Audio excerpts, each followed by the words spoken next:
Hi friends, ఈ వీడియోలో మనం ఆదిలాబాద్ పట్టణానికి చెందిన కొన్ని విషయాలను తెలుసుకుందాం. ఆదిలాబాద్ పట్టణం తెలంగాణ రాష్ట్రంలోని ఒక ప్రాంతం. ఇది ఆదిలాబాద్ జిల్లా యొక్క పరిపాలన కేంద్రం. చారిత్రకంగా ఈ పట్టణానికి ఎదులాబాదు మరియు ఆదిల్షాబాదు వంటి పేర్లు ఉండేవి. ప్రస్తుతం ఈ నగరాన్ని ఆదిలాబాద్ అని పిలుస్తున్నారు. ఈ నగరంలో తెలుగు, మరాఠీ, ఉర్దూ, గోండి వంటి స్థానిక భాషలు వాడకంలో ఉన్నాయి. ఈ నగరం పత్తి సాగుకు ప్రసిద్ధి చెందింది. అందువల్లే ఈ నగరాన్ని వైట్ గోల్డ్ సిటీ అని కూడా పిలుస్తారు.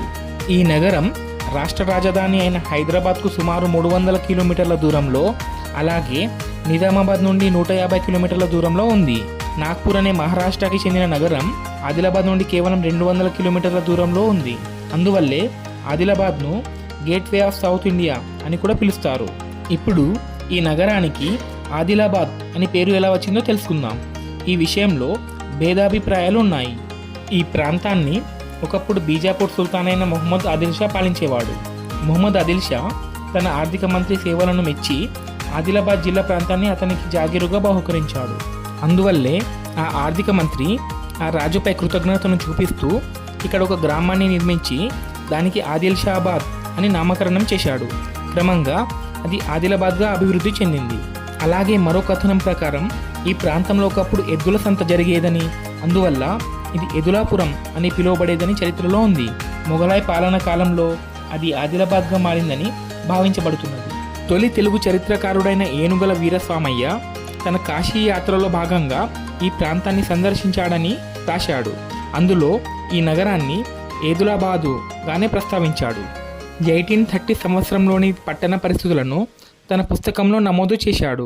ఈ పట్టణాన్ని ఏదులాబాదుగా పేర్కొంటూ ఇక్కడ వచ్చే మార్గం ప్రమాదకరమైన అడవులతో నిండి ఉండేదని అన్నారు.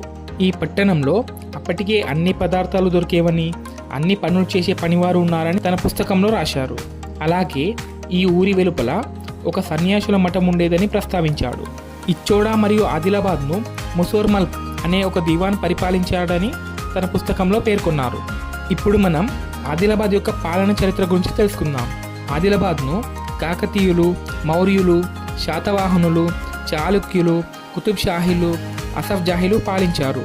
ఆ తరువాత ఉపజిల్లాలైన సిర్పూర్, చాందా లాంటి గోండ్ వంశస్థులు ఈ ప్రాంతాన్ని పరిపాలించారు. ఆ తరువాత 1872 సంవత్సరంలో పాలకులచే ఇది సృష్టించబడింది. 1905 సంవత్సరంలో ప్రముఖ ప్రధాన కార్యాలయంతో స్వతంత్ర జిల్లాగా ఆవిర్భవించింది. ఆ తరువాత అనేక ప్రాంతాలను కలిపి వేరు చేయబడ్డాయి. ఆదిలాబాద్లో అత్యధికంగా మాట్లాడే భాష తెలుగు. ఇది ఇక్కడి మాతృభాషగా 65% అమలులో ఉంది. మహారాష్ట్రతో భౌగోళిక సామీప్యత కారణంగా మరాఠీ 10.5% వాడకంలో ఉంది. ఆదిలాబాద్లో మాట్లాడే ఇతర భాషలలో హిందీ, ఉర్దూ, గోండి, లంబాడి, కొలామి, మథురా భాషలు ఉన్నాయి. ఆదిలాబాద్ పట్టణం సుమారు 264 మీటర్ల ఎత్తులో ఉంది. కుంటాల జలపాతం, గోదావరి, పేన్గంగా మొదలైన నదులు జిల్లా గుండా ప్రవహిస్తున్నాయి. నిజాం కాలంలో నిర్మించిన మావల సరస్సు ఆదిలాబాద్ నగరానికి దక్షిణం వైపున 6 కిలోమీటర్ల దూరంలో ఉంది. ఆ సరస్సు పక్కనే ఒక పార్క్ కూడా ఉంది. ఆదిలాబాద్కి దగ్గరలో పొచ్చేర, గాయత్రి వంటి జలపాతాలు ఉన్నాయి. అలాగే సప్తగుండల జలపాతం, 7 చిన్న జలపాతాలు కూడా ఉన్నాయి. అలాగే వాణిజ్యపరంగా జాతీయ రహదారి NH44 ఈ జిల్లా గుండా వెళ్తుంది. 2011 సెన్సస్ ప్రకారం ఆదిలాబాద్ జనాభా 1,17,000గా ఉంది. ఈ జనాభాలో పురుషులు సుమారు 60,000 మంది, స్త్రీలు సుమారు 58,000 మంది ఉన్నారు. ఈ నగరంలో సగటు అక్షరాస్యత 43.45%గా ఉంది. ఇది 2011 సెన్సస్ ఆధారంగా తెలిసిన డాటా.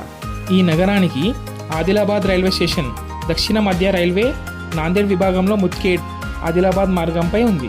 ఇక్కడి స్టేషన్ కోడ్ ADB. ఆదిలాబాద్ నుండి దక్షిణ భారతంలోని ప్రసిద్ధ పుణ్యక్షేత్రమైన తిరుమల తిరుపతికి ప్రతిరోజు రైలు సదుపాయం కలిగి ఉంది. సో ఫ్రెండ్స్, ఈ వీడియో మీకు నచ్చినట్లయితే వీడియో లైక్ చేసి నా ఛానల్ని సబ్స్క్రైబ్ చేయండి. Thank you for watching the video to the end.